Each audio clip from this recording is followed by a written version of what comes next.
Right then, Capel Adventurer. Okie dokie, part 2. I seem to recall we'd just come out of a sort of tight technical one, and then we're into this sort of big open, bit greasy, bit muddy. Again, not a particularly brilliant lane this one, but it does link a few together. And it had definitely been very rainy on previous days to this, so this was really sloppy, really slippery. You can see the bike really sort of crabbing around there. For some reason I'm talking to the bike, I don't know why. Not a particularly interesting lane, that one, but it does link a few together, so it's always worth doing. And it also, it's quite good for the skills for riding down those sort of slippery, rutty bits. This one, completely different lane again. This is more of a stony base, bit of a climb, which I always prefer. I think that's my mate Andy. He's always going on about uphill climbs, and he's right. They are better. So just following Mark on this one. Seems to recall this is a sort of, it's got like a bit of a MOT Type 1 base to it. I don't know if that's on purpose, someone's put it down. And then it's got a sort of flinty top to it. Especially up the top here, there's quite a lot of flints. I think I was probably trying to make sure the camera wasn't splatted from that previous lane. See a few branches down here. It's quite a wooded area, this one. Really, really nice. Link up again to the top. I don't know why I'm laughing away there. Just got hit in the face by a flint, probably. And then we're off into this sort of little wooded area. Great having Mark out front as a lead. He finds the best places, and this one here, some of you will recognise this if you ever watched the short that we did about line choice. And there's me goofing it up. Yeah, it was never going to happen. Really slippery tree. He clearly knew exactly what he was doing, and I didn't. I had to do a bit of a 3-point turn, come back round, and then get up this climb that he made look. Well, he made it look very simple. Then had to get back down onto the trail where he was waiting, and he already moved on. Get another off-camber climb here. See Mark using body position. Really nice technique there. It's actually really, really slippery on all those leaves. And then I left this in, bit of a dodge through the trees here. It's just a nice little trail, this one. Something a bit different, something we don't normally get. Certainly something I'd quite like to do more of, if we could find areas that had this sort of trails. I quite like this sort of weaving between the trees, as it were.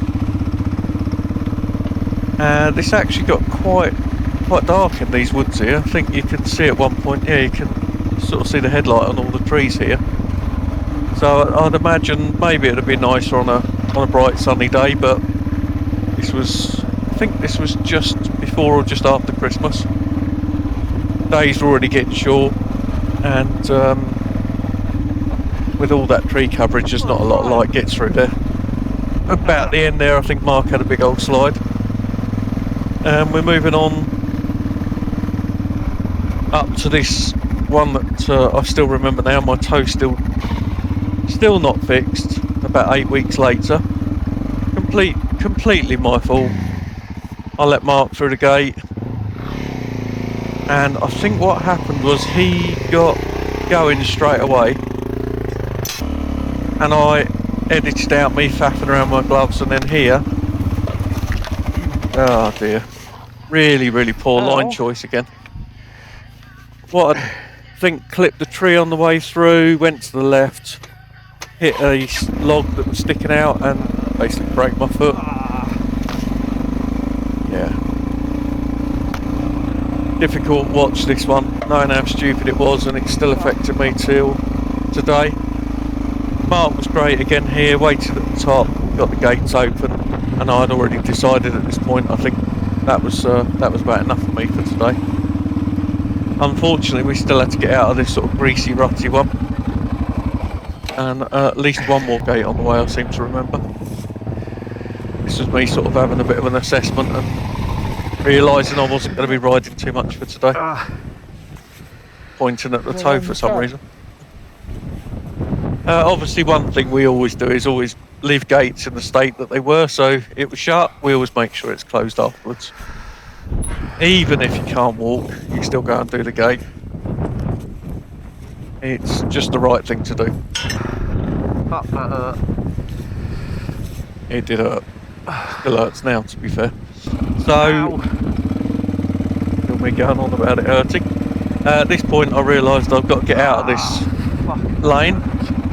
And luckily I had Mark with me, so he was doing gates. And again, this really greasy lane, this one. Oh, that's so painful. It was very painful. And I think right at the end here, just where Mark parks up at the gate, I almost crashed. I'm trying to ride with one foot here, so my left foot sort of poked out to the side. And yeah, nearly went. Luckily managed to do a bit of a dab with the busted foot.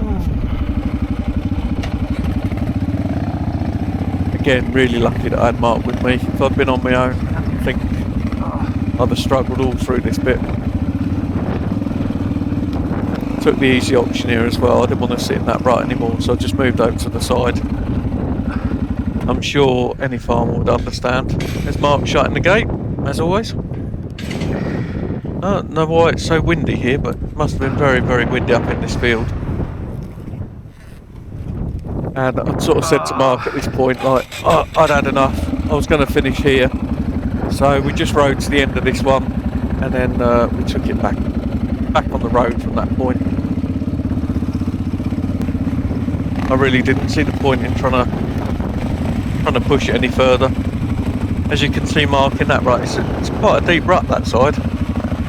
I don't think the XT would have coped very well, so best just to sit on the side. And if a farmer had come out, I'd have obviously explained and apologised, and we've always had a really good relationship with the farmer, so I'm sure they'd have been fine. And that I had decided was enough. That's part 2 over.